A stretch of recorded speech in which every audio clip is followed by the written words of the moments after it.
doing story time with Max. Now, this is a surprise, guys. This is a surprise to everyone here. We don't know what's going on. Max! Sarah. Your turn to go now. Thanks, I like your bow tie. Okay, this is, I'm actually going to lower this with great reason. Hold on. And it's not because I'm short like all the other people that have been complaining about it.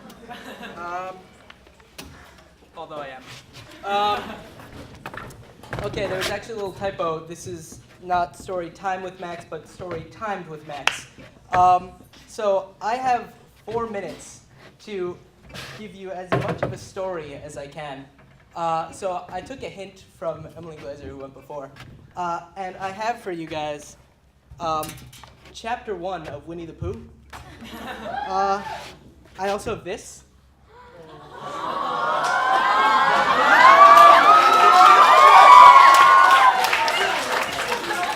Okay, hold on. Picture time. Oh my god. Good?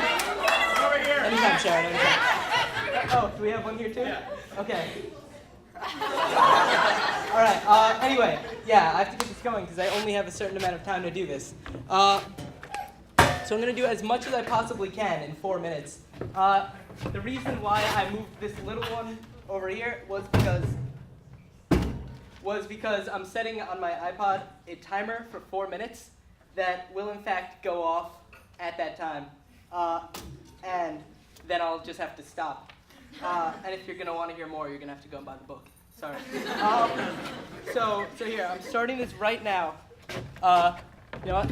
I'm going to move this here so that I can start exactly when I push the button because I don't want to waste any time at all. Okay, so here we go.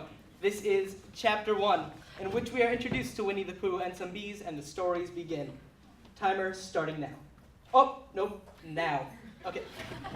Here is Edward Bear coming downstairs now, bump, bump, bump on the back of his head behind Christopher Robin. It is, as far as he knows, the only way of coming downstairs, but sometimes he feels that there really is another way, if only he could stop bumping for a moment and think of it. And then he feels perhaps there isn't. Anyhow, there he is at the bottom and ready to be introduced to you, Winnie the Pooh. When I first heard his name, I said, just as you were going to say, but I thought he was a boy. So did I, said Christopher Robin. Then you can't call him Winnie. I don't, but you said he's Winnie the Pooh. Don't you know what there means? Yes, I do, I said quickly, and I hope you do too, because it is all the explanation you're going to get.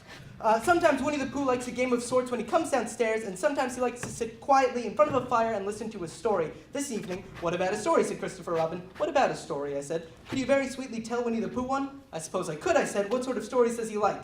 About himself, because he's that sort of bear. Oh, I see, so could you very sweetly? I'll try, I said it, and so I tried. Once upon a time, a very long time ago, about last Friday, Winnie the Pooh lived in a forest all by himself under the name of Sanders. What does under the name mean? Asked Christopher Robin. It means he had the name over the door in gold letters and lived under it. Winnie the Pooh wasn't quite sure, said Christopher Robin. Now I am, said a growly voice. Sorry. Now I am, said a growly voice. Then I will go on, said I. One day when he was out walking, he came to an open place in the middle of the forest, and in the middle of the place was a large oak tree, and from the top of the tree there came a loud buzzing noise. Winnie the Pooh sat at the foot of the tree, put his head between his paws, and began to think. First of all, he said to himself, that buzzing noise means something. You don't get a buzzing noise like that, just buzzing and buzzing without it meaning something. If there's a buzzing noise, somebody's making a buzzing noise, and the only reason for making a buzzing noise that I know of is because you're a bee. Then he thought for another long time and said, and the only reason for being a bee that I know of is making honey. And then he got up and said, and the only reason for making the honey is so that I can eat it, and so he began to climb the tree. He climbed and he climbed and he climbed, and as he climbed, he sang a little song to himself, and it went something like this. Isn't it funny how a bear loves honey, but those wings, I wonder how it does. Then he climbed a little bit further and a little bit further, and then just a little further, and by that time he had thought of another song. It's a very funny thought that if bears were bees, they'd build their nests at the bottom of the trees, and that means so if bees were bears, we shouldn't have to climb up all these stairs. He was getting rather tired by this time, and so he sang a complaining song. He was nearly there now, and if he just stood on the branch, crack! Oh, help, said Pooh, and he dropped 10 feet onto the branch below him. If only I hadn't, he said, and he bounced 20 feet onto the next branch. You see, what I meant to do, he explained as he turned head over heels and crashed onto another branch 30 feet below. What I meant to do, of course, it was rather, he admitted as he slithered very quickly through the next 6 branches. It all comes, I suppose, he decided as he said goodbye to the last branch, spun around 3 times and flew gracefully into a gorse bush. It all comes from my liking honey so much, oh help. He crawled out of the gorse bush, brushed the prickles from his nose, and began to think again, and the first person he thought of was Christopher Robin.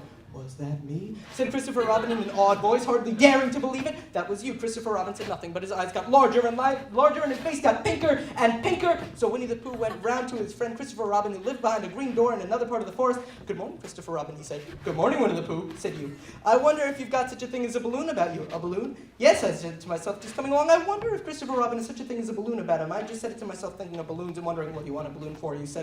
Winnie the Pooh looked around to see nobody was listening, put a paw to his mouth, and said in a deep whisper, honey. But you don't get honey with balloons. I do, said Pooh.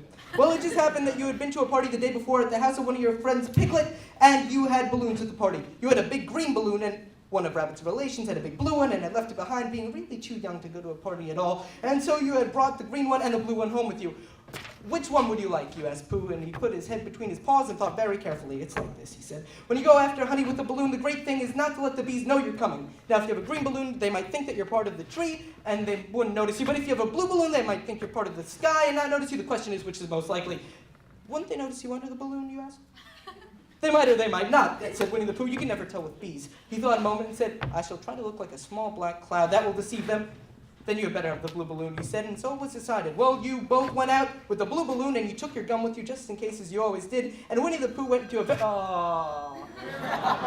buy the book.